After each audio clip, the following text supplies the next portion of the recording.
അപ്പോൾ പുതിയൊരു കഥയുമായി ഞാൻ പിന്നെയും വന്നിരിക്കുകയാണ്. വീഡിയോ ഒന്ന് ലൈക്ക് ചെയ്തേക്കണേ. അതേപോലെ നിങ്ങളുടെ അഭിപ്രായങ്ങൾ കമൻറ്റ് ബോക്സിൽ അറിയിക്കാനും മറക്കരുത്.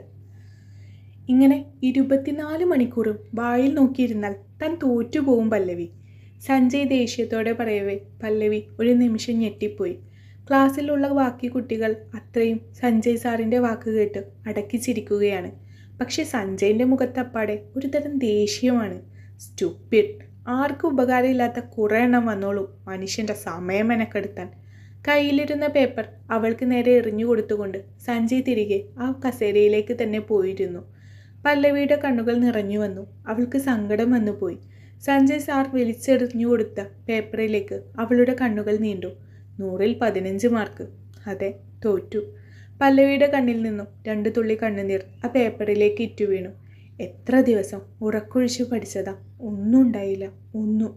എത്ര പഠിച്ചാലും തലയിലോട്ട് കയറില്ല. കുറച്ചെന്തെങ്കിലും ഓർമ്മയുള്ളതാണെങ്കിൽ പിറ്റേന്ന് നേരം വിളിക്കുമ്പോഴേക്കും ആവിയായി പോവും. താൻ പഠിക്കുന്നുണ്ട്, മറന്നു പോകുന്നതാ എന്ന് ആരോട് പറഞ്ഞാലും ആരും വിശ്വസിക്കില്ല. എല്ലാ മടിയന്മാരും ഇങ്ങനെയൊക്കെ തന്നെയാ പറയുന്നത് എന്ന് പറഞ്ഞ് കളയും എല്ലാവരും. പല്ലവിക്കും അടുത്തു. ആരും തന്നെ ഒന്നും മനസ്സിലാക്കുന്നില്ലല്ലോ എന്ന അവളുടെ സങ്കടം. അവസാനമായി നല്ല മാർക്ക് വാങ്ങിയത് 10ാം ക്ലാസ്സിലായിരുന്നു. അതും കൊല്ലപ്പരീക്ഷക്കൊന്നുമല്ല കേട്ടോ, ഏതോ ഒരു ഓണപ്പരീക്ഷക്കാണ്. അന്ന് അയലത്ത് വാടകയ്ക്ക് നിന്നിരുന്ന ഒരു ചേച്ചിയുണ്ടായിരുന്നു. അമ്മ എന്നും പഠിക്കാത്തതിന് തന്നെ തല്ലുകയും വഴക്ക് പറയുകയും ചെയ്യുന്നത് കേട്ടപ്പോഴാണ് ആ ചേച്ചി ഇങ്ങോട്ട് വന്ന് പല്ലവിയെ ഞാനൊന്ന് പഠിപ്പിച്ചു നോക്കട്ടെ എന്ന് ചോദിക്കുന്നത്. വെറുതെ അവളെ പഠിപ്പിച്ച് നേരം കളയണ്ട, അതിന് മണ്ടക്കകത്ത് ഒന്നുമില്ല എന്ന് അമ്മ പറയുകയും ചെയ്തു. ഞാൻ ഒന്ന് ശ്രമിച്ചു നോക്കട്ടെ സിന്ധു ചേച്ചി, പഠിപ്പിക്കേണ്ട വിധം പഠിപ്പിച്ചു കൊടുത്താൽ ആർക്കായാലും മനസ്സിലാവുമെന്ന് പറഞ്ഞു ആ ചേച്ചി. വലിയ പ്രതീക്ഷയൊന്നുമില്ലാതെയാണ് അമ്മ പിറ്റേന്ന് പല്ലവിയെ ട്യൂഷന് വിട്ടത്. പക്ഷെ ആ ചേച്ചി വാക്ക് പാലിച്ചു. തനിക്ക് അവർ ഓരോ പാഠഭാഗങ്ങളും വൃത്തിക്ക് പറഞ്ഞു തന്നു. ഒട്ടും തൻ്റെ തലയിൽ കയറുന്നില്ല എന്ന് കാണെ ബേസിക് ആയിട്ടുള്ള കാര്യങ്ങൾ മുതൽ അവർ പറഞ്ഞു പഠിപ്പിച്ചു തരാൻ തുടങ്ങി. ആദ്യമൊക്കെ വലിയ പ്രയാസമായിരുന്നു പല്ലവിക്ക്. പക്ഷെ പയ്യെ പയ്യെ അവൾ അതെല്ലാം മനസ്സിലാക്കിയെടുക്കാൻ ശ്രമിച്ചു. അതുവരെ ഈ പഠിപ്പ് എന്നൊക്കെ പറയുന്നത് വലിയ മഹാസമുദ്രമാണെന്ന് കണക്കാക്കിയിരുന്ന പല്ലവി പയ്യെ പയ്യെ അതിനോട് ഇഷ്ടം കാണിച്ചു തുടങ്ങി. പല്ലവിയും ആ ചേച്ചിയും നല്ല കൂട്ടായിരുന്നു. പല്ലവിയുടെ ഓർമ്മകൾ ആ പഴയ 10ാം ക്ലാസ്സിലെ ഓണക്കാലത്തേക്ക് സഞ്ചരിക്കുകയായിരുന്നു. സഞ്ജയ് സാർ എറിഞ്ഞു തന്ന പേപ്പറിൽ അവളുടെ കണ്ണീർ പടരുമ്പോൾ ഓർമ്മകളിൽ ജാനകി ടീച്ചറുടെ ആ പരിഹാസച്ചിരി വീണ്ടും മുഴങ്ങി. അമ്മയുടെയും നാട്ടുകാരുടെയും കുറ്റപ്പെടുത്തലുകൾക്കിടയിലാണ് അയലത്തെ ആ ചേച്ചി കടന്നു വന്നത്. എല്ലാവരും മണ്ടി എന്ന് വിളിച്ചപ്പോൾ ആ ചേച്ചി പല്ലവിയെ ചേർത്ത് പിടിച്ചു. വലിയ പുസ്തകങ്ങളിലെ പ്രയാസമേറിയ പാഠഭാഗങ്ങൾക്ക് പകരം വളരെ ലളിതമായി കഥകളിലൂടെയും ചിത്രങ്ങളിലൂടെയും അവർ പല്ലവിക്ക് കാര്യങ്ങൾ പറഞ്ഞു കൊടുത്തു. പതുക്കെ പതുക്കെ പഠനം ഒരു ഭാരമല്ലെന്ന് പല്ലവിക്ക് തോന്നിത്തുടങ്ങി. ആ ദിവസങ്ങളിലെ കഠിനാധ്വാനത്തിൻ്റെ ഫലമായാണ് അവൾ ആ 10ാം ക്ലാസ്സിലെ ഓണപ്പരീക്ഷ എഴുതാൻ പോയത്. പരീക്ഷ ദിവസങ്ങളിൽ പല്ലവിക്ക് വലിയ ആത്മവിശ്വാസം ഉണ്ടായിരുന്നു. ചോദ്യപേപ്പർ കണ്ടപ്പോൾ ആദ്യമായി അവൾക്ക് പേടി തോന്നിയില്ല. തനിക്കറിയാവുന്ന കാര്യങ്ങൾ ആ ചേച്ചി പറഞ്ഞു തന്ന രീതിയിൽ അവൾ വൃത്തിയായി എഴുതി വെച്ചു. എല്ലാ വിഷയങ്ങളും വലിയ മാർക്കൊന്നും കിട്ടിയില്ലെങ്കിലും ഉറപ്പായും തനിക്ക് തരക്കേടില്ലാത്ത മാർക്കുണ്ടാവുമെന്ന ബോധ്യം അവൾക്കുണ്ടായിരുന്നു. അങ്ങനെ പരീക്ഷയെല്ലാം കഴിഞ്ഞ് ഉത്തരക്കടലാസുകൾ വിതരണം ചെയ്യുന്ന ആ ദിവസം വന്നു ചേർന്നു. ക്ലാസ് ടീച്ചറായ ജാനകി ടീച്ചറാണ് പേപ്പർ കൊടുക്കുന്നത്. ഓരോരുത്തരുടെയും പേര് വിളിച്ച് ടീച്ചർ പേപ്പർ നൽകിക്കൊണ്ടിരുന്നു. പല്ലവി ബെഞ്ചിലിരുന്ന് കൈകൾ കൂട്ടി തിരുമ്മി പ്രാർത്ഥിക്കുകയായിരുന്നു. അന്നേരം നെഞ്ച് പടപട എന്നിടിക്കുന്നുണ്ടായിരുന്നെങ്കിലും അവളുടെ മുഖത്ത് വല്ലാത്തൊരു സന്തോഷവും ആകാംക്ഷയും ഉണ്ടായിരുന്നു. താൻ തോൽക്കില്ല, അവൾ മനസ്സിൽ മന്ത്രിച്ചുകൊണ്ടിരുന്നു. എന്നാൽ ക്ലാസ്സിലെ ഭൂരിഭാഗം കുട്ടികളുടെയും പേപ്പർ കൊടുത്തു തീർന്നിട്ടും പല്ലവിയുടെ പേര് മാത്രം ജാനകി ടീച്ചർ വിളിച്ചില്ല. അവളുടെ ആകാംക്ഷ പതുക്കെ ഭയത്തിന് വഴിമാറാൻ തുടങ്ങി. ഒടുവിൽ ഏറ്റവും അവസാനത്തെ പേപ്പറും കയ്യിലെടുത്തുകൊണ്ട് ജാനകി ടീച്ചറുടെ കണ്ണുകൾ പല്ലവിക്ക് നേരെ നീണ്ടു. ടീച്ചറുടെ മുഖത്ത് ഒരു നിഗൂഢമായ ഭാവമുണ്ടായിരുന്നു. പല്ലവി ഒന്ന് എഴുന്നേറ്റ് നിന്നേ, ജാനകി ടീച്ചറുടെ ശബ്ദം ക്ലാസ് മുറിയിൽ മുഴങ്ങി. പല്ലവി ഭയത്തോടെ വിറക്കുന്ന കാലുകളോടെ ബെഞ്ചിൽ നിന്ന് എഴുന്നേറ്റ് നിന്നു. അവളുടെ കൈപ്പത്തികൾ തണുത്തു മരവിച്ചിരുന്നു. ക്ലാസ്സിലെ മുഴുവൻ കുട്ടികളുടെയും ശ്രദ്ധ ഇപ്പോൾ അവളിലാണ്. ടീച്ചർ കയ്യിലിരുന്ന പേപ്പർ മേശപ്പുറത്തേക്ക് വെച്ചുകൊണ്ട് പുരികം ചുളിച്ചു. നീ ഈ പരീക്ഷയ്ക്ക് വല്ലതും പഠിച്ചിട്ടാണോ വന്നത്, അതോ വെറുതെ വന്നിരുന്നതോ? പല്ലവി ഉമിനീരിറക്കി വളരെ പണിപ്പെട്ട് ശബ്ദം പുറത്തെടുത്തു. ഞാൻ പഠിച്ചിരുന്നു ടീച്ചർ. എല്ലാ ക്വസ്റ്റ്യൻസും ഞാൻ ചെറുതായെങ്കിലും നോക്കിയിരുന്നു. സാധാരണ പല്ലവി തോൽക്കുമ്പോൾ ജാനകി ടീച്ചർ വലിയ ചോദ്യങ്ങളൊന്നും ചോദിക്കാറില്ലായിരുന്നു. പേപ്പർ മുഖത്തേക്ക് എറിഞ്ഞു കൊടുക്കും, ഒപ്പം 2-3 വട്ടം തല്ലും. അതോടെ തീരുന്നതായിരുന്നു പതിവ്. പക്ഷെ ഇന്ന് പഠിച്ചോ എന്ന് ടീച്ചർ ആവർത്തിച്ച് ചോദിക്കുന്നത് കേട്ടപ്പോൾ പല്ലവിക്കുള്ളിൽ എന്തോ ഒരു പന്തികേട് തോന്നി. എന്തോ വലിയൊരു അപകടം വരാൻ പോകുന്നു എന്നവൾ ഭയന്നു. ജാനകി ടീച്ചർ ഒരു പരിഹാസ്യ ചിരിയോടെ പല്ലവിയെ നോക്കി. ഓ, പഠിച്ചിരുന്നല്ലേ, അതാവും ഇത്തവണ ഈ അത്ഭുതം സംഭവിച്ചത്. എല്ലാ വിഷയത്തിലും കഷ്ടിച്ചാണെങ്കിലും ജസ്റ്റ് പാസ് മാർക്കുണ്ട്. ടീച്ചർ അത് പറയുമ്പോൾ പല്ലവിയുടെ ഉള്ളിൽ ഒരു നിമിഷം സന്തോഷം മിന്നിമറിഞ്ഞു. താൻ ജയിച്ചിരിക്കുന്നു, അവളുടെ അധ്വാനം വെറുതെ ആയില്ല. പക്ഷെ ആ സന്തോഷം അധിക നേരം നീണ്ടു നിന്നില്ല. ജാനകി ടീച്ചറുടെ അടുത്ത ചോദ്യം ഒരു ചാട്ടുളി പോലെ അവളുടെ നെഞ്ചിലേക്ക് വന്ന് തറച്ചു. നീ ആരുടെ കൂടെ ഇത്തവണ എക്സാമിന് ഇരുന്നത്? ടീച്ചറുടെ ശബ്ദത്തിൽ സംശയം നിഴലിച്ചു നിന്നു. പല്ലവി അമ്പരപ്പോടെ തൊട്ടടുത്തിരുന്ന കുട്ടിയെ ചൂണ്ടിക്കാണിച്ചു. അവൾ ക്ലാസ്സിലെ ഏറ്റവും നന്നായി പഠിക്കുന്ന, എപ്പോഴും 1ാം സ്ഥാനം വാങ്ങുന്ന വിദ്യ എന്ന കുട്ടിയായിരുന്നു. അത് കണ്ടതും ജാനകി ടീച്ചർ ഉറക്കി ചിരിച്ചു. ആ ചിരിയിൽ വല്ലാത്തൊരു പുച്ഛം കലർന്നിരുന്നു. ക്ലാസ്സിലെ മറ്റു കുട്ടികളും അത് കേട്ട് പരസ്പരം നോക്കി ചിരിക്കാൻ തുടങ്ങി. അത് തന്നെ അപ്പം കാര്യം. ഞാനും വിചാരിച്ചു നിന്നെപ്പോലൊരു മണ്ടത്തി എങ്ങനെ എല്ലാ വിഷയത്തിലും പാസ്സായെന്ന്. വിദ്യയുടെ കൂടെയാണല്ലേ ഇരുന്നത്. ജാനകി ടീച്ചർ പല്ലവിയെ തരം താഴ്ത്തി സംസാരിക്കാൻ തുടങ്ങി. ക്ലാസ്സിലെ ഏറ്റവും മിടുക്കിയായ കുട്ടിയുടെ അടുത്തിരുന്ന് നല്ല വൃത്തിയായി പകർത്തി എഴുതിയിട്ടുണ്ട്. എന്നിട്ട് വന്നിരിക്കുന്നു വലിയ കാര്യത്തിൽ പഠിച്ചിട്ടാണെന്ന് പറയാൻ. സ്വന്തമായി ഒരു അക്ഷരം എഴുതാൻ വിവരമില്ലാത്തവളാ. നിനക്കൊക്കെ നാണമില്ലേ പല്ലവി, മറ്റുള്ളവരുടെ അധ്വാനം കണ്ടു തിന്നാൻ? ആ വാക്കുകൾ പല്ലവിയുടെ ഹൃദയത്തെ തകർത്ത് കളഞ്ഞു. താൻ ഉറക്കമൊഴിച്ച് പഠിച്ചതും ആ ചേച്ചി തനിക്ക് വേണ്ടി സമയം ചിലവഴിച്ചതുമെല്ലാം വെറും ഒരു കോപ്പിയടിയായി ടീച്ചർ മുദ്ര കുത്തിയിരിക്കുന്നു. ക്ലാസ്സിലെല്ലാവരും മുന്നിൽ വെച്ച് താൻ അപമാനിതയായിരിക്കുന്നു. സങ്കടവും ദേഷ്യവും കൊണ്ട് അവളുടെ ശരീരം വിറച്ചു. അവൾ തല താഴ്ത്തിപ്പിടിച്ച് കവിളിലൂടെ ഒലിച്ചിറങ്ങിയ കണ്ണീർ തുടച്ചുകൊണ്ട് ഉറച്ച ശബ്ദത്തിൽ പറഞ്ഞു, അല്ല ടീച്ചർ, ഞാൻ കോപ്പി അടിച്ചിട്ടില്ല. സത്യമായിട്ടും ഞാൻ കോപ്പി അടിച്ചിട്ടില്ല. ഞാൻ പഠിച്ചെഴുതിയതാ. ആഹാ, അപ്പം കള്ളത്തരം സമ്മതിക്കത്തില്ലല്ലേ? ജാനകി ടീച്ചറുടെ മുഖത്ത് ദേഷ്യം ഇരച്ചു കയറി. അവൾ മേശപ്പുറത്തിരുന്ന ചോക്ക് കഷ്ണം എടുത്തു. എന്നാ പിന്നെ നിന്റെ മിടുക്ക് ഞാനൊന്ന് കാണട്ടെ. ഞാൻ ബോർഡിൽ 1-2 പ്രോബ്ലംസ് തരാം. നീ അത് സ്വന്തമായി ഇവിടെ വന്ന് ചെയ്ത് കാണിക്ക്. നീ പഠിച്ചതാണെങ്കിൽ നിനക്കിത് ചെയ്യാൻ പറ്റുമല്ലോ. ഇല്ലെങ്കിൽ നീ കോപ്പി അടിച്ചതാണെന്ന് ഈ ക്ലാസ്സിന് മൊത്തം ബോധ്യമാവും. വാ ഇങ്ങോട്ട് വാ. ടീച്ചർ അവളെ പരസ്യമായി വെല്ലുവിളിച്ചു. പല്ലവി ഒരു നിമിഷം സ്തംഭിച്ചു നിന്നുപോയി. ക്ലാസ് മുറിയിലെ എല്ലാ കണ്ണുകളും തനിക്ക് നേരെ നീളുന്നത് അവൾ അറിഞ്ഞു. ആരും അവളെ വിശ്വസിക്കുന്നില്ല. എല്ലാവരുടെയും മുഖത്ത് പുച്ഛവും പരിഹാസവും മാത്രം. അവൾ പതിയെ ഭാരമേറിയ പാദങ്ങളോടെ ബെഞ്ചിൽ നിന്നും പുറത്തേക്ക് ഇറങ്ങി. ഓരോ ചുവടും മുന്നോട്ട് വെക്കുമ്പോൾ അവളുടെ നെഞ്ചിടിപ്പ് പരിധി ലംഘിക്കുന്നുണ്ടായിരുന്നു. ജാനകി ടീച്ചറുടെ അരികിലെത്തിയപ്പോൾ ടീച്ചർ പുച്ഛത്തോടെ ആ ചോക്ക് കഷ്ണം പല്ലവിയുടെ കൈകളിലേക്ക് നീട്ടി. വിറക്കുന്ന വിരലുകളോടെ പല്ലവി ചോക്ക് വാങ്ങി. അവൾ കറുത്ത ബോർഡിന് മുന്നിലേക്ക് തിരിഞ്ഞു നിന്നു. ബോർഡിൽ ടീച്ചർ എഴുതിയിട്ടിരിക്കുന്ന ആ ചോദ്യത്തിലേക്ക് അവൾ നോക്കി. പക്ഷെ ആ നിമിഷം പല്ലവിയുടെ ഉള്ളിൽ എന്തോ ഒന്ന് തകർന്നുപോയി. ഭയവും സമ്മർദ്ദവും അവളുടെ മനസ്സിനെ പൂർണ്ണമായും കീഴടക്കി കളഞ്ഞിരുന്നു. അതുവരെ മനസ്സിലുണ്ടായിരുന്ന പഠിച്ച കാര്യങ്ങളെല്ലാം ഒറ്റ നിമിഷം കൊണ്ട് മാഞ്ഞുപോയി. തലച്ചോറ് ശൂന്യമായതുപോലെ അവൾക്ക് തോന്നി. ചോക്ക് കയ്യിലിരുന്നിട്ടും ബോർഡിലേക്ക് ഒരു അക്ഷരം എഴുതാൻ അവൾക്ക് കഴിഞ്ഞില്ല. വിരലുകൾ ചലിക്കുന്നില്ലായിരുന്നു. സമയം കടന്നു പോകവേ പിന്നിൽ നിന്നും കുട്ടികളുടെ അടക്കിച്ചിരിയും ടീച്ചറുടെ പരിഹാസ വാക്കുകളും വീണ്ടും ഉയർന്നു കേൾക്കാൻ തുടങ്ങി. എന്തേ എഴുതുന്നില്ലേ? കള്ളത്തരം പിടിക്കപ്പെട്ടപ്പോൾ കൈ വഴങ്ങുന്നില്ലേ? ടീച്ചറുടെ വാക്കുകൾ അവളുടെ കാതുകളിൽ വന്നടിച്ചു. പല്ലവിക്ക് ശ്വാസം മുട്ടുന്നത് പോലെ തോന്നി. അവളുടെ കണ്ണുകൾക്ക് മുന്നിൽ കാഴ്ചകൾ മങ്ങാൻ തുടങ്ങി. ബോർഡിലെ കറുപ്പ് നിറം പടർന്ന് പന്തലിച്ചു വന്ന് അവളെ വിഴുങ്ങുന്നത് പോലെ അവൾക്ക് തോന്നി. ലോകം മുഴുവൻ ഇരുട്ടിലേക്ക് വഴുതി വീഴുകയായിരുന്നു. കാതുകളിൽ കേട്ടിരുന്ന ശബ്ദങ്ങളെല്ലാം പതുക്കെ പതുക്കെ ദൂരക്കെന്നോണം അപ്രത്യക്ഷമായി. തലക്കുള്ളിൽ വല്ലാത്തൊരു ഭാരവും കറക്കവും അനുഭവപ്പെട്ട പല്ലവി ചോക്ക് കഷ്ണം നിലത്തേക്ക് ഇട്ടുകൊണ്ട് ആ കറുത്ത ബോർഡിന് മുന്നിലേക്ക് ബോധരഹിതയായി തല ചുറ്റി വീണു. പല്ലവി, പല്ലവി, എന്താ ഇത്? ഞാൻ പറഞ്ഞത് കേട്ടില്ലേ? സഞ്ജയ് സാറിൻ്റെ കടുത്ത ശബ്ദമാണ് പല്ലവിയെ ആ പഴയ ഓർമ്മകളിൽ നിന്ന് തിരികെ എത്തിച്ചത്.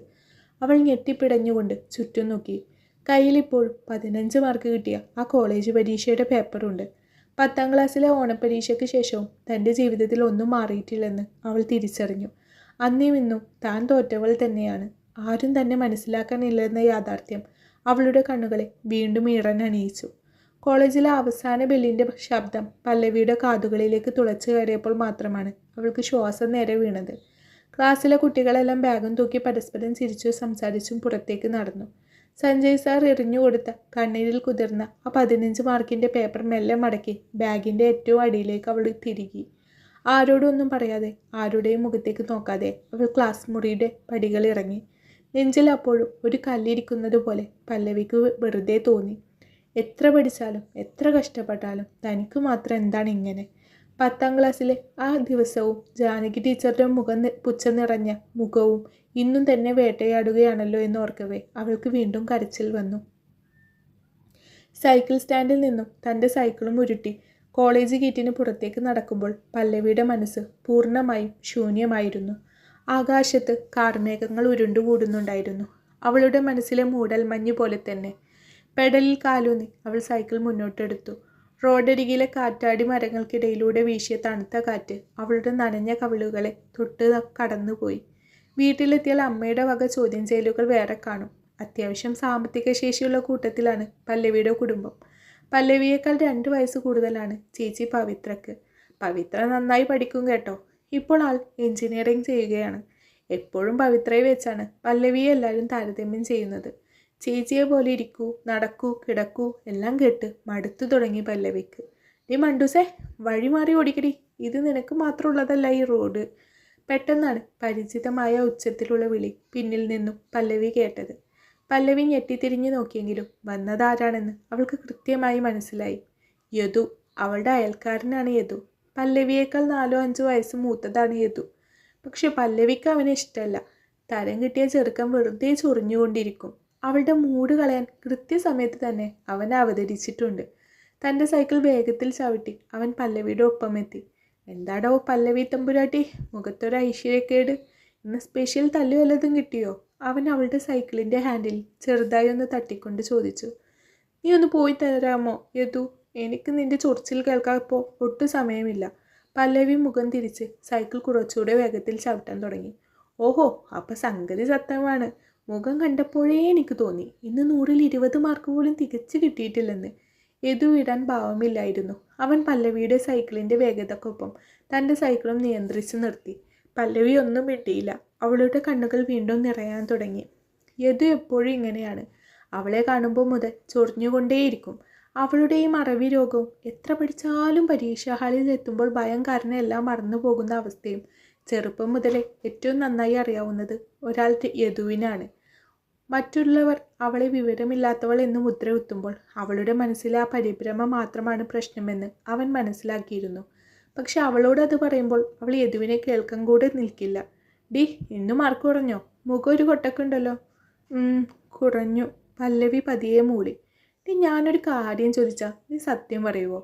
യദുവിൻ്റെ ശബ്ദത്തിൽ പെട്ടെന്നൊരു ഗൗരവം വന്നു. എന്താ? പല്ലവി റോഡിൽ നിന്നും കണ്ണെടുക്കാതെ ചോദിച്ചു. നീ ഇന്നലെ രാത്രി 2 മണി വരെ ഇരുന്ന് പഠിക്കുന്നത് ഞാൻ ആ ജനലിലൂടെ കണ്ടതാ.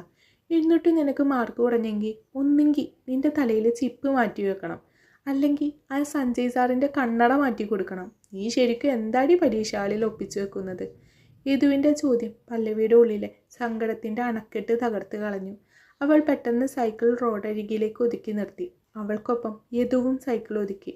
നിനക്കൊക്കെ എന്നെ കളിയാക്കാൻ നല്ല എളുപ്പമായി യദു, പല്ലവി കരച്ചിലടക്കാൻ പാടുപെട്ട് ഉറക്കെ പറഞ്ഞു. അവളുടെ ചുണ്ടുകൾ വിറക്കുന്നുണ്ടായിരുന്നു. ഞാൻ പഠിക്കുന്നില്ലെന്ന് ആരാ പറഞ്ഞത്? നീ തന്നെ കണ്ടതല്ലേ ഞാൻ ഉറക്കമൊഴിച്ച് പഠിക്കുന്നത്.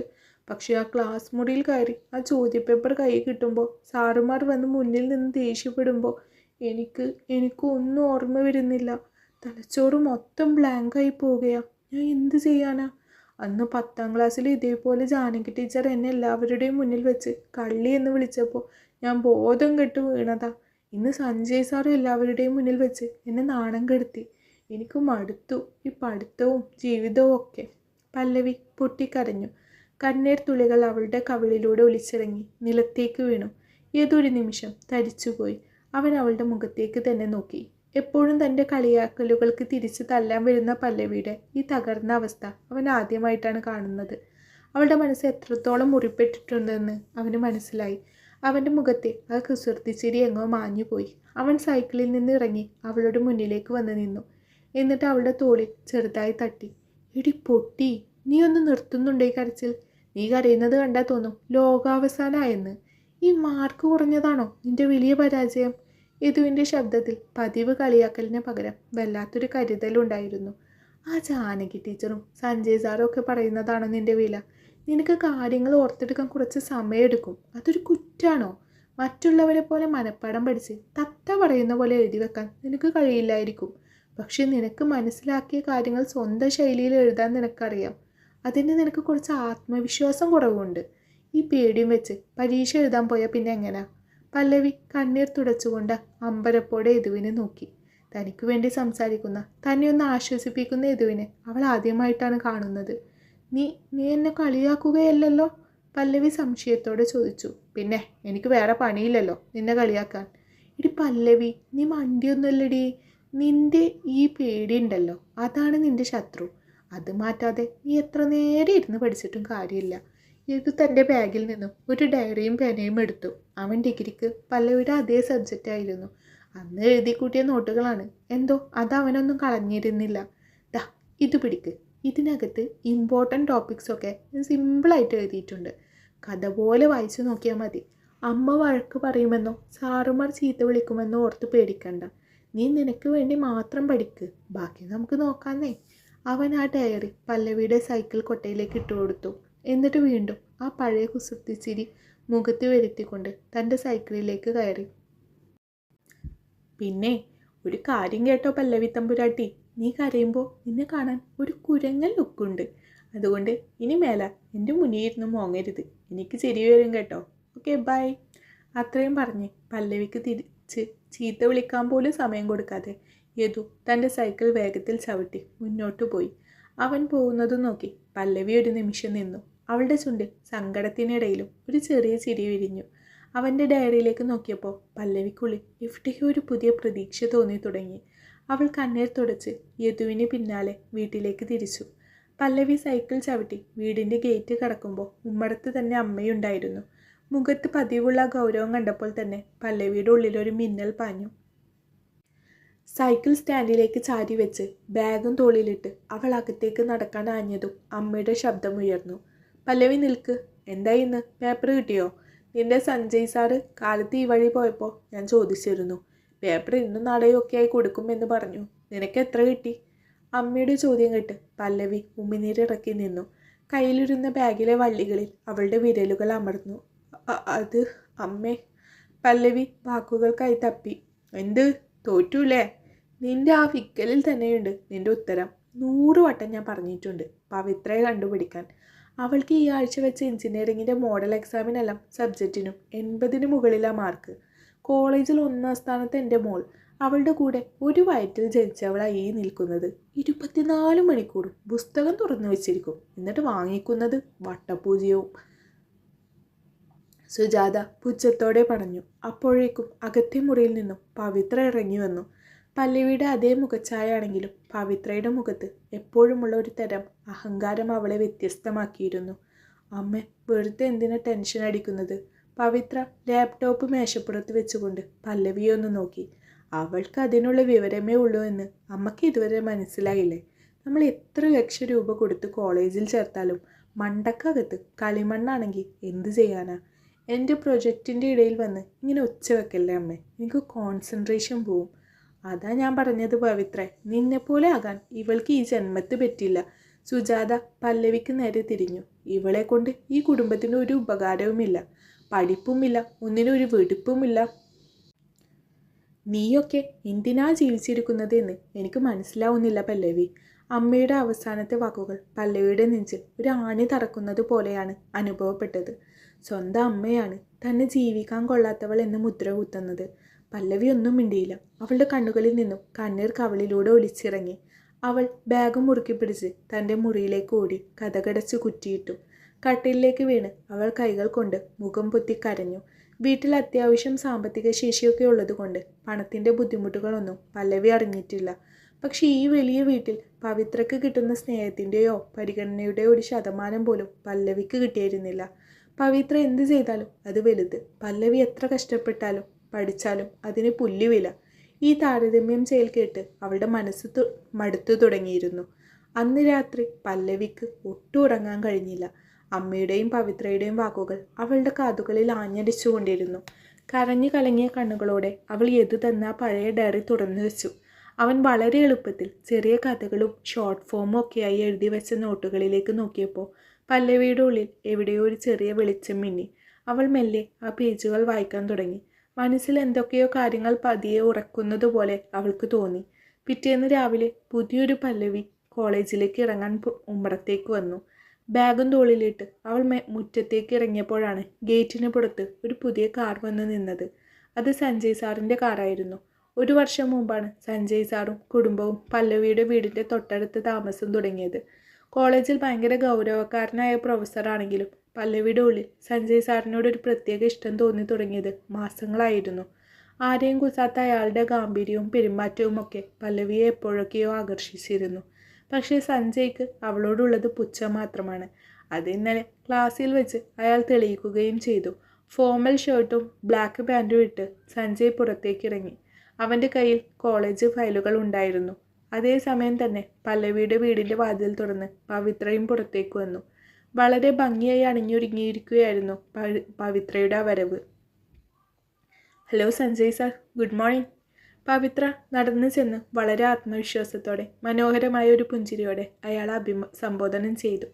പവിത്രയെ കണ്ടതും സഞ്ജയിൻ്റെ മുഖത്തെ ആ കടുത്ത ഭാവം മാറി അവിടെ ഒരു സൗമ്യമായ ചിരി വിരിഞ്ഞു. Pavithra, good morning. ഇന്നലെ project presentation, all the best for that. Thank you. പ്രസൻറ്റേഷനൊക്കെ കഴിഞ്ഞ രാത്രി ഇരുന്ന് കംപ്ലീറ്റ് ചെയ്തതാ.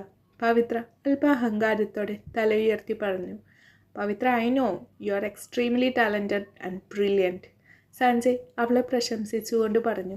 അവർ രണ്ടുപേരും സംസാരിക്കുന്നത് പല്ലവിക്ക് വ്യക്തമായി കേൾക്കുന്നുണ്ടായിരുന്നു. പവിത്രയോട് സംസാരിക്കുമ്പോൾ സഞ്ജയ് സാറിൻ്റെ ശബ്ദത്തിലുള്ള ആ ബഹുമാനവും താല്പര്യവും കണ്ടപ്പോൾ അവളുടെ നെഞ്ച് ചെറുതായി ഒന്ന് പിടഞ്ഞു. താൻ ജീവനോടെ അവിടെ നിൽക്കുന്നുണ്ടെന്ന് പോലും അയാൾ ഭാവിക്കുന്നില്ല. പെട്ടെന്നാണ് സഞ്ജയിൻ്റെ കണ്ണുകൾ പടികൾ ഇറങ്ങി വരുന്ന പല്ലവിയിലേക്ക് നീണ്ടത്. അവളെ കണ്ടതും അയാളുടെ മുഖത്തെ പ്രസന്നത ഒരൊറ്റ നിമിഷം കൊണ്ട് അപ്രതീക്ഷിതമായി.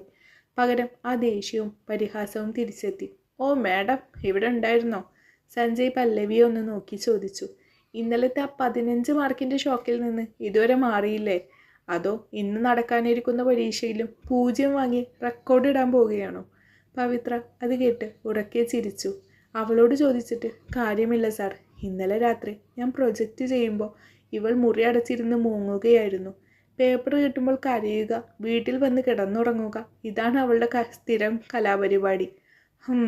ഒരാൾ കോളേജിൻ്റെ അഭിമാനമാവാൻ നടക്കുന്നു, മറ്റേയാൾ വെറും വണ്ടിയായിരുന്ന് മനുഷ്യൻ്റെ സമയം കളയുന്നു. പല്ലവി, നിനക്ക് നാണമില്ലേ ഈ പവിത്രയെ കണ്ട് ഒന്നും പഠിക്കാത്തതിൽ? നിൻ്റെയൊക്കെ തലക്കകത്ത് എന്താണുള്ളത്? വെറും കളിമണ്ണോ? സഞ്ജയ് സാറിൻ്റെ ആ വാക്കുകൾ പല്ലവിയുടെ ഉള്ളിലേക്ക് മൂർച്ചയുള്ളൊരു കല്ല് പോലെ വന്ന് തറച്ചു. സ്വന്തം ചേച്ചിയുടെ മുന്നിൽ വെച്ച് താൻ ഇഷ്ടപ്പെടുന്ന ഒരാൾ തന്നെ ഇങ്ങനെ തരം താഴ്ത്തി സംസാരിക്കുമ്പോൾ അനുഭവപ്പെടുന്ന ആ വേദന അവൾക്ക് താങ്ങാൻ കഴിയുന്നതിലും അപ്പുറമായിരുന്നു. അവളുടെ കണ്ണുകൾ വീണ്ടും നിറഞ്ഞു വന്നു. തൊണ്ടയിൽ സങ്കടം വന്ന് മൂടി. ഞാൻ പഠിച്ചിട്ടുണ്ട് സാർ. പല്ലവി വളരെ പണിപ്പെട്ട് പറഞ്ഞു. പഠിച്ചിട്ടിട്ട് പോലുമല്ലേ? നിൻ്റെ ഈ ഡയലോഗ് കേട്ട് എനിക്ക് മടുത്തു പല്ലവി. നട്ടാൽ കുഴിക്കാത്ത നുണ ഇങ്ങനെ പറയല്ലേ കുട്ടി. ചിരിയോടെ പറഞ്ഞുകൊണ്ട് സഞ്ജയ് മുന്നോട്ട് നടന്നു. ഒപ്പം പവിത്രയും. പല്ലവി അവിടെ തന്നെ തറഞ്ഞു നിന്നുപോയി. അവളുടെ ചുറ്റുമുള്ള ലോകം നിശ്ചലമായതുപോലെ. തൻ്റെ നെഞ്ചിൽ സൂക്ഷിച്ച പ്രണയവും ഇഷ്ടവുമെല്ലാം സഞ്ജയ് സാറിൻ്റെ പരിഹാസ ചിരിക്ക് മുന്നിൽ തകർന്ന് തരിപ്പണമായിരിക്കുന്നു. കവിളിലൂടെ ഒലിച്ചിറങ്ങിയ കണ്ണീർ തുടക്കാൻ പോലും മറന്ന് അവൾ ഗേറ്റിനരികിലേക്ക് നടന്നു. കോളേജിലെത്തിയപ്പോഴേക്കും പല്ലവിയുടെ മനസ്സ് ശാന്തമായിരുന്നില്ല. മാസങ്ങളായി താൻ ഉള്ളിൽ ഒളിപ്പിച്ചു വെച്ചിരുന്ന ഇഷ്ടം ഒന്ന് തുറന്നു പറയണം. തോറ്റവൾ എന്ന് മുദ്രപ്പെട്ടവരുടെ ഹൃദയത്തിലും പരിശുദ്ധമായ ഒരു പ്രണയമുണ്ടെന്ന് സഞ്ജയ് സാർ മനസ്സിലാക്കണം. പരീക്ഷ തുടങ്ങാൻ ഇനി 20 മിനിറ്റോളം ബാക്കിയുണ്ട്. പല്ലവി ബാഗ് ബെഞ്ചിൽ നേരെ സ്റ്റാഫ് റൂമിലേക്ക് നടന്നു. നെഞ്ച് പടപട എന്ന് ഇടിക്കുന്നുണ്ടായിരുന്നു. കൈപ്പത്തികൾ തണുത്തു മരവിച്ചിരിക്കുന്നു. സ്റ്റാഫ് റൂമിൻ്റെ വാതിൽക്കൽ എത്തിയപ്പോൾ ഭാഗ്യത്തിന് സഞ്ജയ് സാർ അവിടെ തനിച്ചായിരുന്നു. കസേരയിലിരുന്ന് ഏതോ ബുക്ക് നോക്കുകയാണ് അയാൾ. പല്ലവി വിടക്കുന്ന ശബ്ദത്തിൽ അയാൾ വിളിച്ചു, സാർ. സഞ്ജയ് ബുക്കിൽ നിന്നും തലയുയർത്തി നോക്കി. പല്ലവിയെ കണ്ടതും അയാളുടെ പുരികങ്ങൾ ചുളിഞ്ഞു. മുഖത്ത് പതിവ് ദേഷ്യം ഇരച്ചു കയറി. നീ എന്താ ക്ലാസ്സിൽ പോകാതെ എവിടെ നിൽക്കുന്നത്? സഞ്ജയ് ബുക്ക് മേശപ്പുറത്തേക്ക് വെച്ചുകൊണ്ട് ചോദിച്ചു. അല്ല സർ, എനിക്ക് സാറിനോടൊരു കാര്യം പറയാനുണ്ടായിരുന്നു. പല്ലവി ഉമിനീരിടക്കി കൈകൾ കൂട്ടിപ്പിടിച്ചു. എന്താണ്? വേഗത്തിൽ പറഞ്ഞിറങ്ങാൻ നോക്ക്, എനിക്ക് സമയമില്ല, സഞ്ജയ് കടുത്ത ശബ്ദത്തിൽ പറഞ്ഞു. പല്ലവി അല്പം മുന്നോട്ട് നടന്നു. അവളുടെ കണ്ണുകൾ നിറഞ്ഞൊഴുകാൻ തുടങ്ങി. അവൾ സഞ്ജയിൻ്റെ കണ്ണുകളിലേക്ക് നോക്കി ഉറച്ച ശബ്ദത്തിൽ പറഞ്ഞു, എനിക്ക് സാറിന് ഒരുപാട് ഇഷ്ടമാണ് സർ. അത്രയും പറഞ്ഞു തീർന്നപ്പോഴേക്കും പല്ലവിക്ക് ശ്വാസം മുട്ടുന്ന പോലെ തോന്നി. തൻ്റെ ജീവിതത്തിലെ ഏറ്റവും വലിയ രഹസ്യമാണ് അവൾ അയാളുടെ മുന്നിൽ തുറന്നിട്ടത്. സഞ്ജയ് സാർ തന്നെ ഒന്ന് ചേർത്ത് പിടിച്ചില്ലെങ്കിലും ആ വാക്കുകൾ കേട്ട് അയാളുടെ മനസ്സൊന്നലിയും എന്നവൾ പ്രത്യാശിച്ചു. പക്ഷേ സ്റ്റാഫ് റൂമിൽ ഉയർന്നത് സഞ്ജയ് സാറിൻ്റെ ഉറക്കെയുള്ള ക്രൂരമായ പരിഹാസ ചിരിയായിരുന്നു. അയാൾ കസേരയിൽ നിന്ന് എഴുന്നേറ്റ് നിന്നു. അയാളുടെ കണ്ണുകളിൽ വല്ലാത്തൊരു പുച്ഛവും ആക്ഷേപവും നിറഞ്ഞു നിന്നു. വാട്ട്? ഇഷ്ടാണെന്നോ? സഞ്ജയ് മേശപ്പുറത്ത് കൈകൾ ഊന്നി പല്ലവിക്ക് നേരെ ആഞ്ഞു നോക്കി. നിനക്ക് നാണമില്ല പല്ലവി ഇതെൻ്റെ മുഖത്ത് നോക്കി പറയാൻ? തലക്കകത്ത് ഒരക്ഷരം കയറാത്ത വിവരമില്ലാത്തൊരു മണ്ടിയാണോ എന്നെ പ്രേമിക്കാൻ നടക്കുന്നത്? നിനക്ക് എന്നെപ്പോലെയുള്ള ആളുകളോട് പ്രേമം തോന്നാൻ എന്ത് യോഗ്യതയാണുള്ളത്? സഞ്ജയ് സാറിൻ്റെ ആ വാക്കുകൾ പല്ലവിയുടെ നെഞ്ചിലേക്ക് ചാട്ടുളി പോലെ വന്ന് തറച്ചു. അവൾ അമ്പരപ്പോടെ അയാളെ നോക്കി നിന്നു. കേട്ടോ പല്ലവി? സഞ്ജയ് അവളുടെ അടുത്തേക്ക് വന്ന് താഴ്ന്ന എന്നാൽ അത്രേ ക്രൂരമായ ശബ്ദത്തിൽ പറഞ്ഞു. നിന്നെപ്പോലൊരു വിഡ്ഢിയെ എൻ്റെ ജീവിതത്തിലേക്ക് ചിന്തിക്കാൻ പോലും എനിക്ക് കഴിയില്ല. നിൻ്റെ ചേച്ചി പവിത്രയുണ്ടല്ലോ, അവളാണ് പെണ്ണ്. എന്ത് ഭംഗിയാണ് അവൾക്ക്! അതിനേക്കാൾ വലിയ വിവരവും ബുദ്ധിയുമുണ്ട് അവൾക്ക്. എനിക്ക് പവിത്രയോടാണ് താല്പര്യം. ഞാൻ അവളെയാണ് ഇഷ്ടപ്പെടുന്നത്. സഞ്ജയ് ദേഷ്യത്തോടെ കൈ ചൂണ്ടി ആക്രോശിച്ചപ്പോൾ പല്ലവിയുടെ ഉള്ളിൽ എല്ലാം തകർന്ന് തരിപ്പണമായി. പ്രണയം നിരസിക്കപ്പെട്ടതിനാൽ തന്നേക്കാൾ സ്നേഹവും പരിഗണനയും വാങ്ങുന്ന സ്വന്തം ചേച്ചിയുടെ പേര് പറഞ്ഞ് അയാൾ തന്നെ പരസ്യമായി ആക്ഷേപിച്ചപ്പോൾ അവളുടെ ആത്മാഭിമാനമാണ് അവിടെ മുറിവേറ്റത്. അവൾക്ക് കരയാൻ പോലും ശബ്ദം പുറത്തേക്ക് വന്നില്ല. തല താഴ്ത്തിപ്പിടിച്ച് സ്റ്റാഫ് റൂമിൻ്റെ പടികൾ ഇറങ്ങി അവൾ പുറത്തേക്ക് ഓടി. കോറിഡോറിലൂടെ ഓടുമ്പോൾ കാഴ്ചകളെല്ലാം കണ്ണീരിൽ മങ്ങുകയായിരുന്നു. തൻ്റെ ജീവിതത്തിൽ താൻ അത്രമേൽ ആഗ്രഹിച്ച ഒരു കാര്യം കൂടി ഇതാ ക്രൂരമായി തച്ചുടക്കപ്പെട്ടിരിക്കുന്നു. ഒരു കാർമേഘങ്ങൾ പെയ്തു തോർന്നിട്ട് 1 വർഷം കഴിഞ്ഞിരുന്നു. എന്നാൽ പല്ലവിയുടെ മനസ്സിലെ കാർമേഘങ്ങൾ മാത്രം പെയ്തൊഴിഞ്ഞിരുന്നില്ല. ഇന്ന് ആ വലിയ ഓഡിറ്റോറിയം മുഴുവൻ ആളുകളെ കൊണ്ട് നിറഞ്ഞിരിക്കുകയാണ്. നിറപ്പകിട്ടാർന്ന പട്ടുസാരികളും സ്വർണ്ണാഭരണങ്ങളും തിളക്കവും ചിരികളും തമാശകളും കൊണ്ട് അവിടെ മുഖരിതമാണ്. ഇന്ന് പവിത്രയുടെ കല്യാണമാണ്. പല്ലവി ജീവനറ്റൊരു പ്രതിമയെ പോലെ അണിഞ്ഞൊരുങ്ങി ഒരു വശത്ത് നിൽക്കുകയായിരുന്നു. തൻ്റെ നെഞ്ചിലെ പ്രണയത്തെ ക്രൂരമായി ചവിട്ടി മതിച്ച സഞ്ജയ് സാറാണ് ഇന്ന് തൻ്റെ ചേച്ചിയുടെ കൈപിടിക്കാൻ പോകുന്നത് എന്ന യാഥാർത്ഥ്യം അവളുടെ ആത്മാവിനെ ഓരോ നിമിഷവും ദഹിപ്പിച്ചുകൊണ്ടിരുന്നു. 1 വർഷം മുമ്പ് സ്റ്റാഫ് റൂമിൽ വെച്ച് സഞ്ജയ് പറഞ്ഞ വാക്കുകൾ ഇപ്പോഴും അവളുടെ കാതുകളിൽ ഈയം ഉരുക്കി ഒഴിച്ചതുപോലെ മുഴങ്ങുന്നുണ്ടായിരുന്നു. നിന്നെപ്പോലൊരു വിഡ്ഢിയെ എൻ്റെ ജീവിതത്തിലേക്ക് ചിന്തിക്കാൻ പോലും എനിക്ക് കഴിയില്ല. എനിക്ക് പവിത്രയോടാണ് താല്പര്യമെന്ന്. കല്യാണ പെണ്ണായി അണിഞ്ഞൊരുങ്ങി നിൽക്കുന്ന പവിത്രയുടെ മുഖത്ത് പതിവിലും കവിഞ്ഞ അഹങ്കാരവും ജയഭാവവും ഉണ്ടായിരുന്നു. അണിഞ്ഞൊരുങ്ങുന്നതിനിടയിൽ പല്ലവി മുറിയിലേക്ക് വന്നപ്പോൾ പവിത്ര അവളെ നോക്കിയ നോട്ടം അതിൽ അങ്ങേയറ്റത്തെ പുച്ഛവും പരിഹാസവും നിറഞ്ഞു നിന്നിരുന്നു. താൻ പ്രണയിച്ച പുരുഷൻ തന്നെ തള്ളിപ്പറഞ്ഞ് തൻ്റെ ചേച്ചിയെ തിരഞ്ഞെടുത്തു എന്നത് പവിത്രക്ക് പല്ലവിയുടെ മേലുള്ള ഏറ്റവും വലിയ വിജയമായിരുന്നു. ആ പുച്ഛം താങ്ങാനാവാതെയാണ് പല്ലവി അവിടുന്ന് മാറിയത്.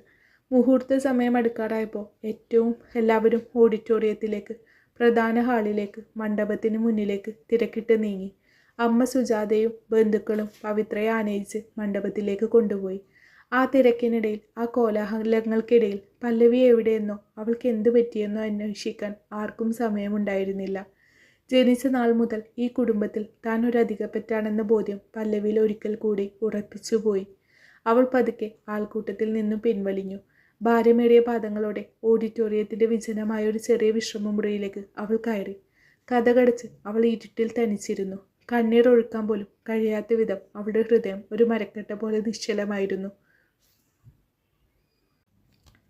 പല്ലവി ഒന്നും ചിന്തിക്കാതെ തിരികെ വീട്ടിലേക്ക് തന്നെ പോയി. അതേസമയം ആ വലിയ ഓഡിറ്റോറിയത്തിൻ്റെ നാദസ്വരത്തിൻ്റെ അകമ്പടിയോടെ സഞ്ജയുടെയും പവിത്രയുടെയും വിവാഹ ചടങ്ങുകൾ തകൃതിയായി നടക്കുകയായിരുന്നു. പവിത്രയുടെ കഴുത്തിൽ സഞ്ജയ് താലി ചാർത്തുമ്പോൾ അവിടെ കയ്യടികളും മാത്രോച്ചാരണങ്ങളും ഉയർന്നു. സുജാതയുടെ മറ്റു ബന്ധുക്കളുടെയും മുഖത്ത് വലിയൊരു നേട്ടത്തിൻ്റെ സന്തോഷമായിരുന്നു. എന്നാൽ ആ ജനക്കൂട്ടത്തിനിടയിൽ ഒരാളുടെ കണ്ണുകൾ മാത്രം വല്ലാതെ പരതുന്നുണ്ടായിരുന്നു. അത് യദുവിൻ്റേതായിരുന്നു. കല്യാണത്തിൻ്റെ വലിയൊരു തിരക്കിലായിരുന്നു എല്ലാവരുമെങ്കിലും യദുവിൻ്റെ ശ്രദ്ധ മുഴുവൻ പല്ലവിയിലേക്കായിരുന്നു.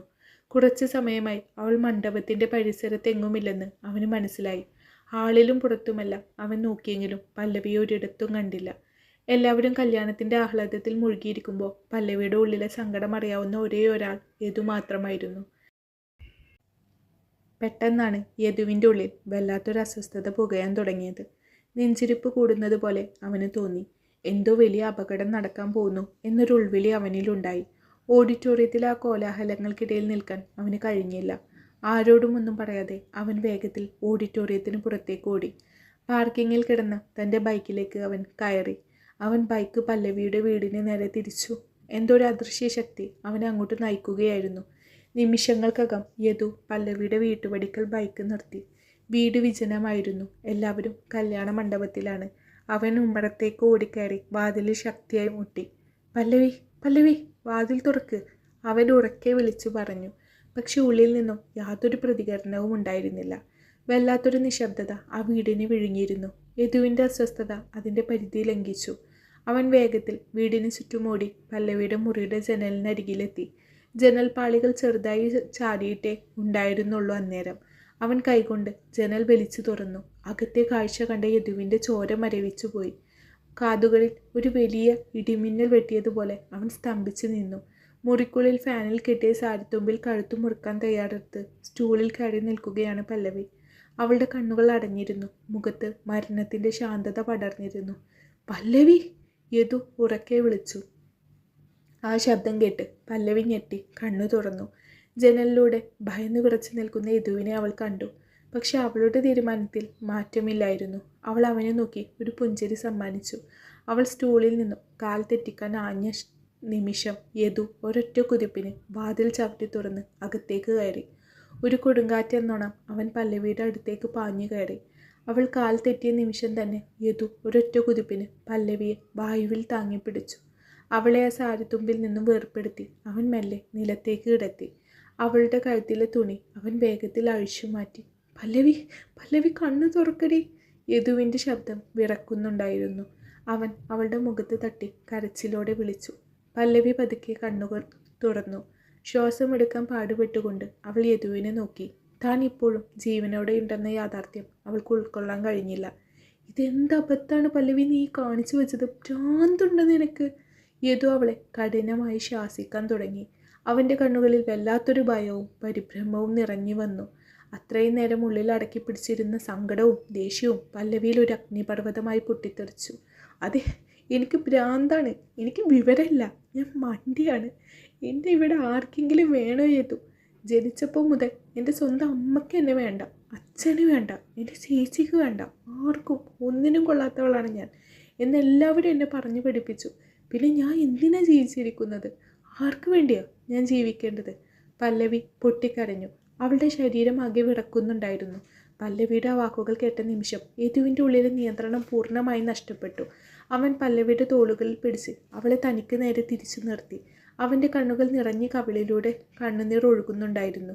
പല്ലവി അവളുടെ ജീവിതത്തിൽ ഒരിക്കലും യദുവിനെ അങ്ങനെ കണ്ടിട്ടില്ലായിരുന്നു. ആരു പറഞ്ഞു നിന്നെ ആർക്കും വേണ്ടെന്ന്? ആര് പറഞ്ഞു നീ ഒന്നിനും കൊള്ളാത്തവളാണെന്ന്? യദുവിൽ ശബ്ദമിടറിയിരുന്നു. എന്നാൽ അതിൽ വല്ലാത്തൊരു ആധികാരികതയും പ്രണയവും ഉണ്ടായിരുന്നു.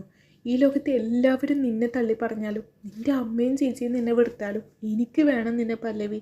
നീയില്ലെങ്കിൽ പിന്നെ ഞാൻ എങ്ങനെയാണ് ജീവിക്കുക? അത്രയും പറഞ്ഞുകൊണ്ട് യദു പല്ലവിയെ തൻ്റെ നെഞ്ചിലേക്ക് ചേർത്ത് പിടിച്ച് മുറുക്കെ കെട്ടിപ്പിടിച്ചു. അവൻ്റെ കണ്ണീർ പല്ലവിയുടെ തോളുകളിൽ വീണ് പടർന്നു.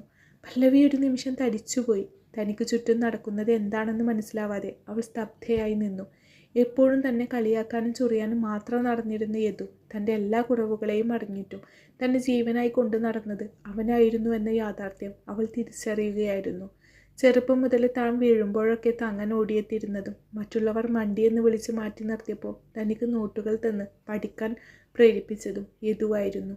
ഉള്ളിൽ ഒളിപ്പിച്ചു വെച്ച ആ വലിയ പ്രണയമാണ് യദു ഇപ്പോൾ അവളുടെ മുന്നിൽ തുറന്നിട്ടിരിക്കുന്നത്. പല്ലവി പതിയെ യദുവിൻ്റെ മാറിലേക്ക് തലചായ്ച്ചു. ആ നെഞ്ചിരിപ്പിൻ്റെ താളത്തിൽ അവൾക്ക് നഷ്ടപ്പെട്ടു പോയ സുരക്ഷിതത്വവും ആത്മവിശ്വാസവും തിരികെ ലഭിക്കുന്നത് പോലെ തോന്നി. തനിയെ പൊരുതേണ്ടവളല്ല താനെന്നും തൻ്റെ കുറവുകളെ പോലെയും പ്രണയിക്കുന്ന ഒരാൾ തനിക്ക് കൂട്ടായുണ്ടെന്ന തിരിച്ചറിവ് പല്ലവിയുടെ ഉള്ളിൽ ഒരു പുതിയ പ്രതീക്ഷയുടെ വെളിച്ചം നിറച്ചു. തൻ്റെ യഥാർത്ഥ പ്രണയം തൻ്റെ തൊട്ടടുത്ത് തന്നെ ഉണ്ടായിരുന്നുവെന്നും അവൾ തിരിച്ചറിഞ്ഞു. യദുവിനൊരു മറുപടി ഒന്നും കൊടുത്തില്ലെങ്കിലും അന്ന് യദുവിനൊപ്പം പവിത്രയുടെയും സഞ്ജയുടെയും വിവാഹം കാണാൻ പല്ലവിയും ആ ഓഡിറ്റോറിയത്തിൽ ഉണ്ടായിരുന്നു. ഇനി മുതൽ സഞ്ജയ് തൻ്റെ ചേച്ചിയുടെ ഭർത്താവാണെന്നും അയാൾക്ക് തൻ്റെ മനസ്സിലുള്ള സ്ഥാനം ഒരു ചേട്ടൻ്റേതാണെന്നും ഊട്ടിയുറപ്പിക്കാൻ അവൾക്ക് ആ കാഴ്ച കണ്ണിറയെ കാണേണ്ടതുണ്ടായിരുന്നു. 2 വർഷങ്ങൾക്കിപ്പുറം അതേ ഓഡിറ്റോറിയത്തിൽ വെച്ച് യദു പല്ലവിയുടെ കഴുത്തിൽ താലി കെട്ടി. യദുവിനെ പോലെ ഒരു സാധാരണക്കാരനെ തിരഞ്ഞെടുത്തതിനെ ചൊല്ലി ഒരുപാട് കുറ്റപ്പെടുത്തലുകൾ പല്ലവി നേരിട്ടു. പക്ഷെ അവൾ തൻ്റെ തീരുമാനത്തിൽ ഉറച്ചു നിന്നു. ചേരേണ്ടവർ തമ്മിലല്ലേ ചേരൂ അമ്മേ. അവളുടെ ബുദ്ധിയും വിവരവും വെച്ച് അവൾക്ക് എന്തായാലും രാജയോഗമൊന്നും കാണത്തില്ല. യദുവിന് അവളെ കെട്ടാൻ തോന്നിയത് തന്നെ അവൻ്റെ ബുദ്ധിമോശം കൊണ്ടാണെന്നാണ് സഞ്ജയ് പറഞ്ഞു. പവിത്ര സഞ്ജയിൻ്റെ വാക്കുകളിൽ എന്തോ തമാശ കേൾക്കും മട്ടിൽ പൊട്ടിച്ചിരിച്ചു. പല്ലവി അവരെ ചോദ്യം ചെയ്യാനോ അവരോട് വാദിക്കാനോ ഒന്നിനും പോയില്ല. വിവാഹത്തിൻ്റെ ആ പകിട്ടുകളെല്ലാം ഒഴിഞ്ഞു പോയപ്പോൾ പല്ലവിയെ വരവേറ്റത് കഠിനമായ യാഥാർത്ഥ്യങ്ങളായിരുന്നു. യദുവിൻ്റെ വീട്ടിലെ ആ ചെറിയ മുറിയിലായിരുന്നു അവരുടെ പുതിയ ലോകം. സഞ്ജയ് പറഞ്ഞതുപോലെ പല്ലവിക്ക് രാജയോഗം ഒന്നും ഉണ്ടായിരുന്നില്ല. യദുവിനൊരു ചെറിയ പ്രൈവറ്റ് കമ്പനിയിലായിരുന്നു ജോലി. കിട്ടുന്ന ശമ്പളം കൊണ്ട് വീട്ടുവാടകയും നിത്യച്ചെലവുകളും കഴിഞ്ഞുകൂടാൻ അവർ വലിയ രീതിയിൽ സ്ട്രഗിൾ ചെയ്തു. പലപ്പോഴും മാസം അവസാനമാകുമ്പോൾ അടുക്കളയിലെ പലചരക്ക് സാധനങ്ങൾ വാങ്ങാൻ പോലും അവർക്ക് തികയാതെ വന്നു. പക്ഷേ യദു പട്ടിണി കിടന്നാലും അവൻ പല്ലവിയെ പൊന്നുപോലെ തന്നെ നോക്കിയിരുന്നു. അതേസമയം പവിത്രയുടെ ജീവിതം അതിൻ്റെ പൂർണ്ണമായ ആഡംബരത്തിലായിരുന്നു. സഞ്ജയ് പഠിപ്പിക്കുന്ന അതേ കോളേജിൽ തന്നെ പവിത്രക്കും ജോലി കിട്ടിയിരുന്നു. ഇടയ്ക്കൊക്കെ കുടുംബത്തിലെ ഏതെങ്കിലും ചടങ്ങുകൾക്ക് പോകുമ്പോൾ പല്ലവിക്ക് നേരെ പരിഹാസത്തിൻ്റെ ശരവർഷമായിരിക്കും. എന്താ പല്ലവി, നിൻ്റെ യദുവിന് ഇപ്പോഴും ആ പഴയ ശമ്പളം തന്നെയുണ്ടോ? ജീവിച്ചു പോകാൻ വല്ല ബുദ്ധിമുട്ടും ഉണ്ടോ? ഉണ്ടെങ്കിൽ പറയണം കേട്ടോ. സഞ്ജയ് സാറിനോട് പറഞ്ഞിട്ട് കോളേജിൽ വല്ല ലാബ് അസിസ്റ്റൻ്റ് പണിയോ ക്ലീനിങ് പണിയോ ഒപ്പിച്ച് തരാം. തലയിൽ വിവരമില്ലെങ്കിലും കൈ നനയാതെ ജീവിക്കാമല്ലോ. പവിത്ര എല്ലാവരുടെയും മുന്നിൽ വെച്ച് പരിഹസിക്കുമ്പോൾ സഞ്ജയ് അത് കേട്ട് അഹങ്കാരത്തോടെ ചിരിക്കും.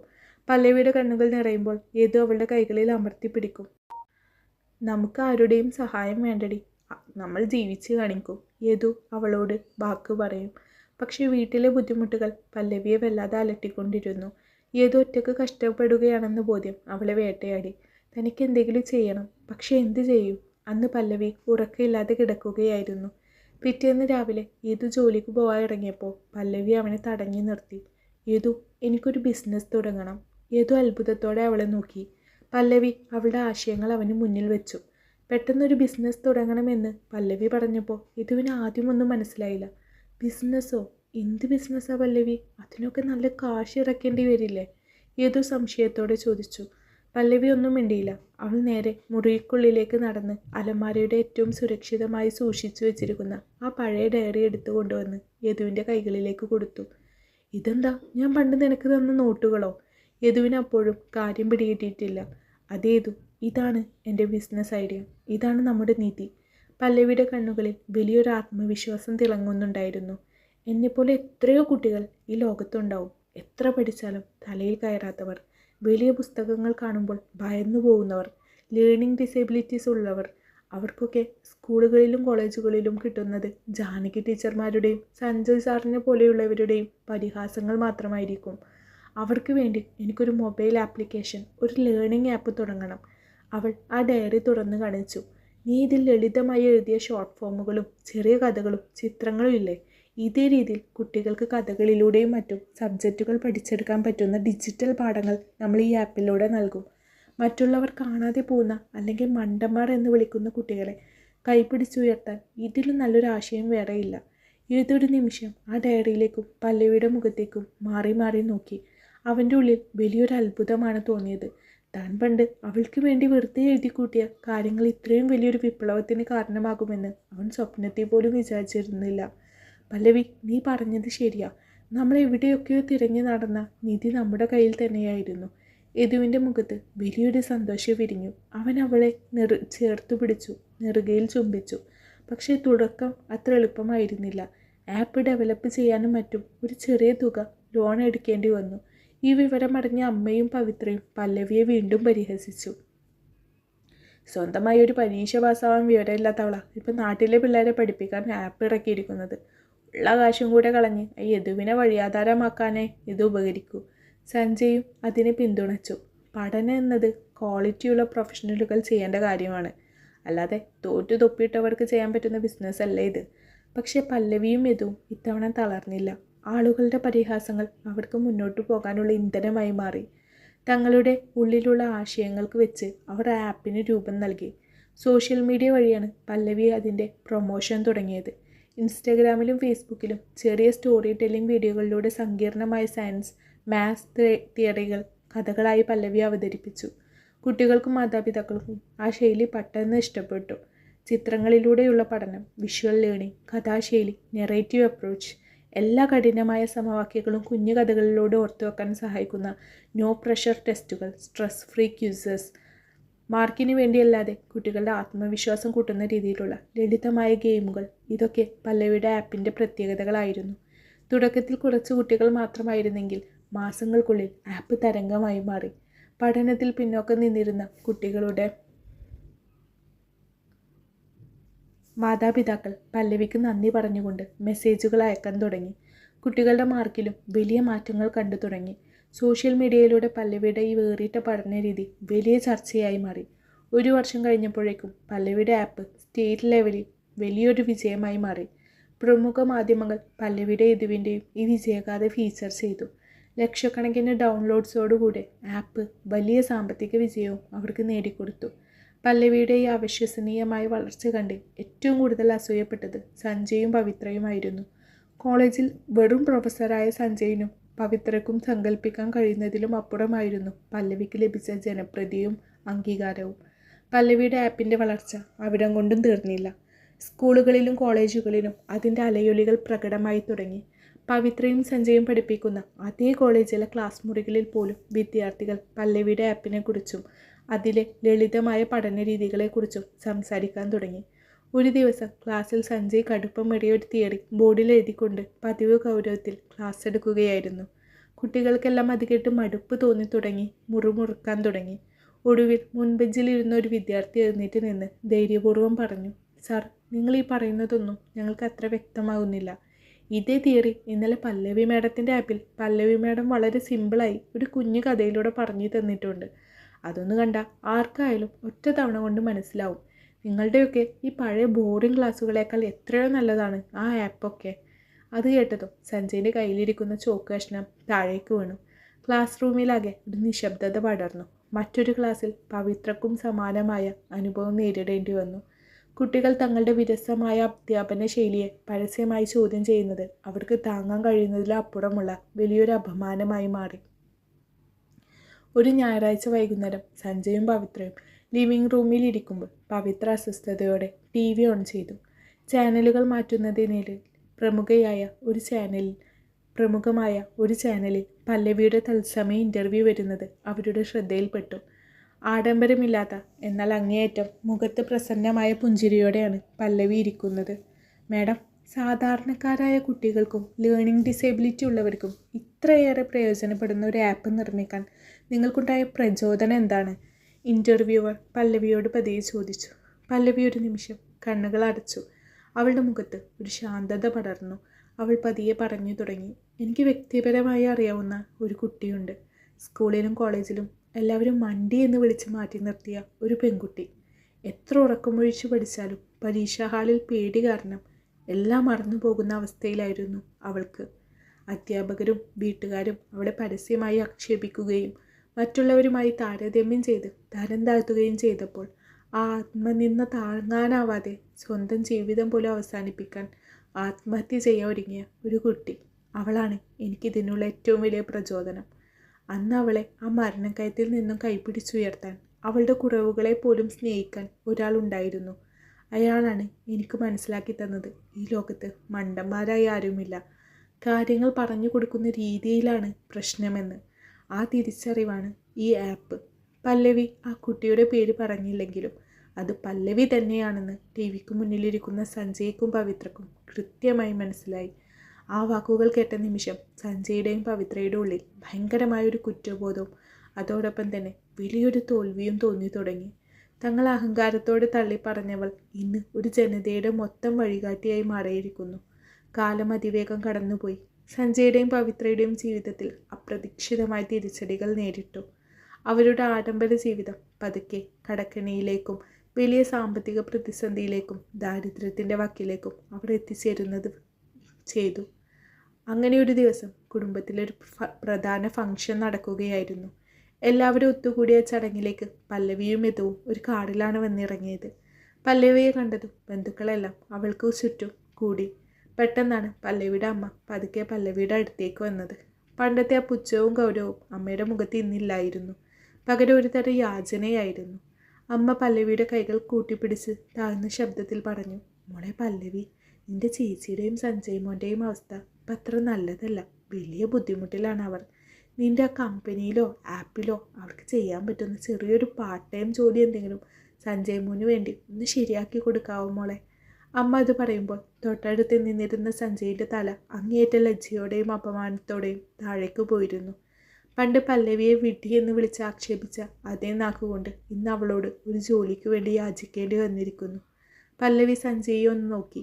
അവളുടെ കണ്ണുകളിൽ പ്രതികാരഭാവമില്ലായിരുന്നു, പകരം ഒരു സൗമ്യത മാത്രം. അവൾ യദുവിനെ ഒന്ന് നോക്കി. യദു തലയാട്ടി അനുവാദം നൽകിയപ്പോൾ അവൾ അമ്മയോട് പറഞ്ഞു, ഞാൻ നോക്കാം. സഞ്ജയ് സാറിന് ഒരു നല്ല പോസ്റ്റ് ഞാൻ കൊടുക്കാം.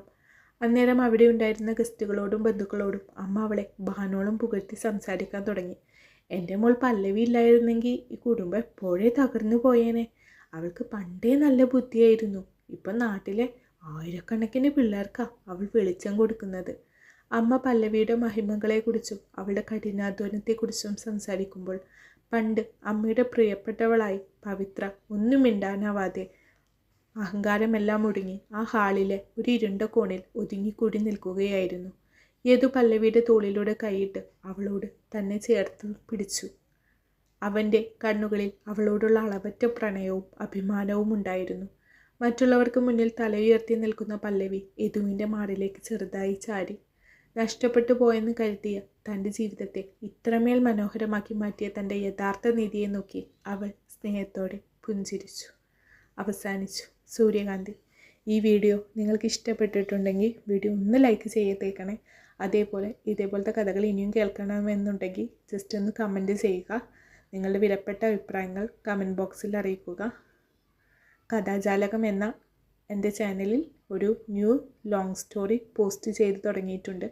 കോൺട്രാക്ട് വൈഫ് രാവണൻ്റെ ജാനകി എന്ന പേരിൽ ഞാൻ മുമ്പേ ഇതിലിട്ടൊരു ഷോർട്ട് ഫോം സ്റ്റോറിയുടെ ഫുൾ സ്റ്റോറിയാണത്. സോ എന്തായാലും എല്ലാവരും ഒന്ന് വായിച്ച് നോക്കി സപ്പോർട്ട് ചെയ്യണേ. ഒരിക്കലും നിങ്ങൾ നിരാശപ്പെടില്ല. പ്രണയവും പ്രതികാരവും പകരം വീട്ടലും കോമഡിയും എല്ലാം ഉൾക്കൊള്ളിച്ച് ഞാൻ എഴുതിയിട്ടുള്ള ഒരു സ്റ്റോറിയാണത്. ഒരിക്കലും നിങ്ങൾക്ക് അത് വായിച്ചു കഴിഞ്ഞാൽ നിരാശപ്പെടേണ്ടി വരില്ല. ഓരോ ദിവസവും ഓരോ പാർട്ട് വീതം അപ്ലോഡ് ചെയ്യുന്നതാണ്. എല്ലാവരും അതും കൂടെ ഒന്ന് വായിച്ച് സപ്പോർട്ട് ചെയ്യണമെന്ന് അഭ്യർത്ഥിക്കുന്നു. Thank you.